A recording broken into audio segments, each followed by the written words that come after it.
Good afternoon, everyone, and welcome back to our journey through the Bible. For those of you here in the Milwaukee area, I really hope you were able to enjoy some of the beautiful weather we had the past few days. We're quickly being reminded today, and then certainly into the days ahead, that we aren't quite there yet, but the last few days were a pleasant assurance that in due time, spring will indeed spring upon us. As for today, I want to turn our attention to the closing words of Nehemiah. We haven't really focused on Nehemiah. Some of you may recall that we talked about Ezra a couple weeks ago, and that Ezra and Nehemiah are somewhat connected in their theme and context, which focuses on the regathering of the people of Israel in the post-exilic period. If you want to hear more about that, go back and take in that devotional on Ezra.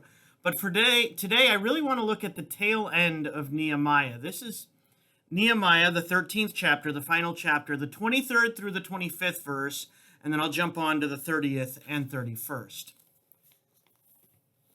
Nehemiah writes, "In those days also I saw Jews who had married women of Ashdod, Ammon, and Moab, and half of their children spoke the language of Ashdod, and they could not speak the language of Judah, but spoke the language of various peoples. And I contended with them and cursed them and beat some of them and pulled out their hair.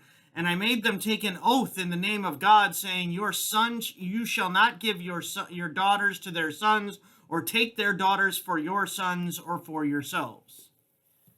Now he goes on a little bit more like this for the next few verses. And then in verse 30, he says, "Thus I cleansed them from everything foreign, and I established the duties of the priests and Levites, each in his work. And I provided for the wood offering at appointed times and for the first fruits. Remember me, O my God, for good." As I read those words at the closing of Nehemiah, on the tail end of that Ezra-Nehemiah story of the rebuilding of the temple and the coming together of the people of Israel after all those years in exile, what do we hear from Nehemiah but these extraordinarily harsh and divisive words about who is in and who is out? All I could think of as I read these words was us versus them, and the striking reminder that this very cancer in our society is nothing new to the human condition. The heartbreaking reality is that us versus them, that mentality is something that we deal with far too often in our daily living, and it's something that seems to have become a much more exaggerated thing in our lives over the course of the past 12 months. Just this morning, on my way into the office, I was listening to an interview with an author who is releasing a new book on race relations, probably the most entrenched and problematic us versus them dichotomy in our country. But the truth is that this mentality invades nearly every corner of our lives. Republican versus Democrat, urban versus rural, the coastal states versus the flyovers, Christians versus atheists, Catholics versus Protestants, mask wearers versus mask resistors. I could go on all day. It makes its way into our public life, into our private relationships, into our professional activities.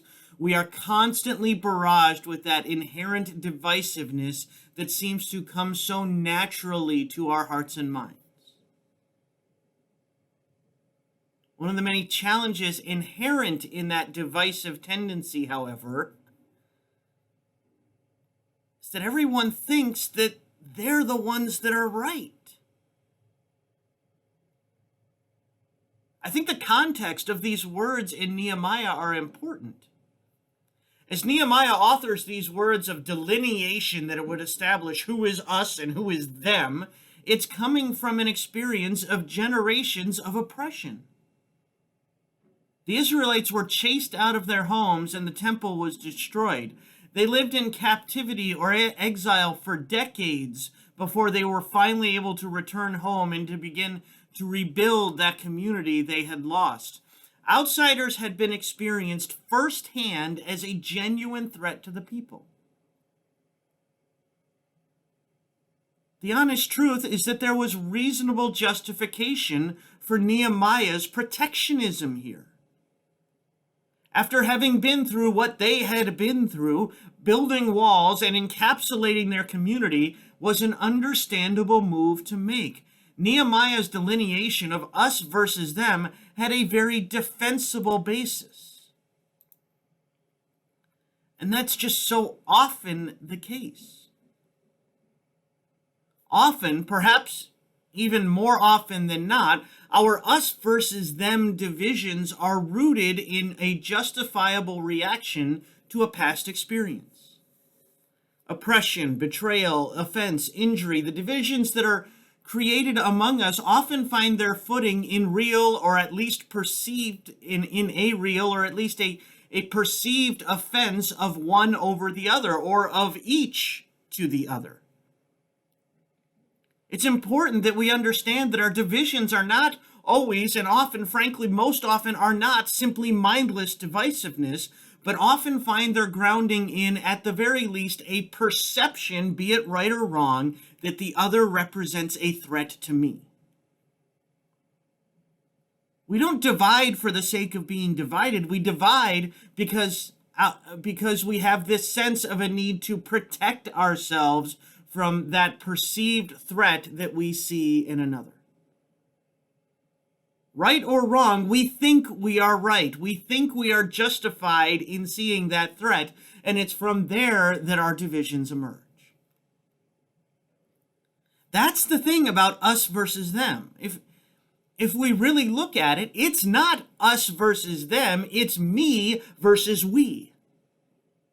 Our cultural and societal divisions may play themselves out in cadres of different forms and functions, but the root of the division is about me.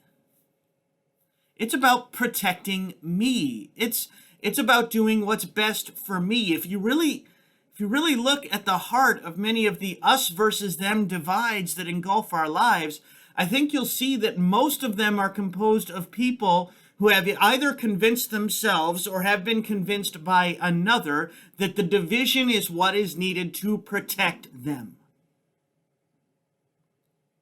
If you really look at the heart of many of the us versus them divides that engulf our lives, I think you will see that many of them are imbued with a sense that those involved can't look to the benefit of we because they're convinced that the benefit of we only comes at the cost of me.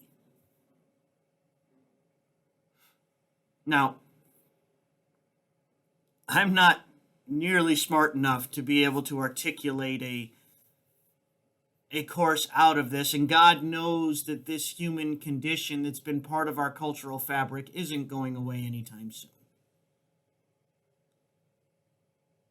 As it seems to have done nothing but grow more and more intense in the realities of our society today, however, I do think it's worth taking a moment to consider our individual parts in it.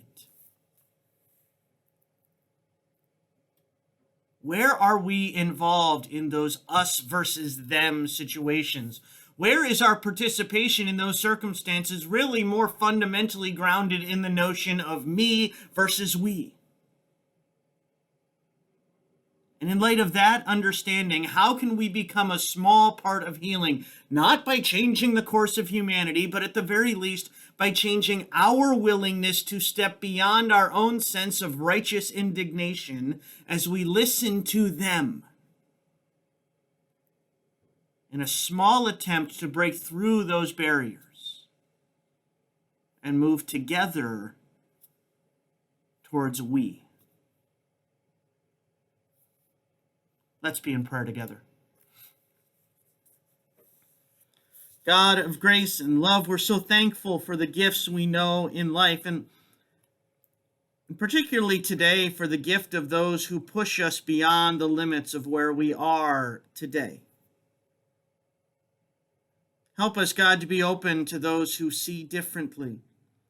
Open our hearts to words and experiences of those we have seen as them. Work in us through the blessing of your Spirit, that we might take those small steps away from me and ever further towards that dream of living together as we. In his name, amen. I thank you again for being with me. I hope you'll be with us Sunday morning, either in person or online for worship at 9 and 11. And I'll see you here next Tuesday at noon for our next journey through the Bible. Have a wonderful day and a blessed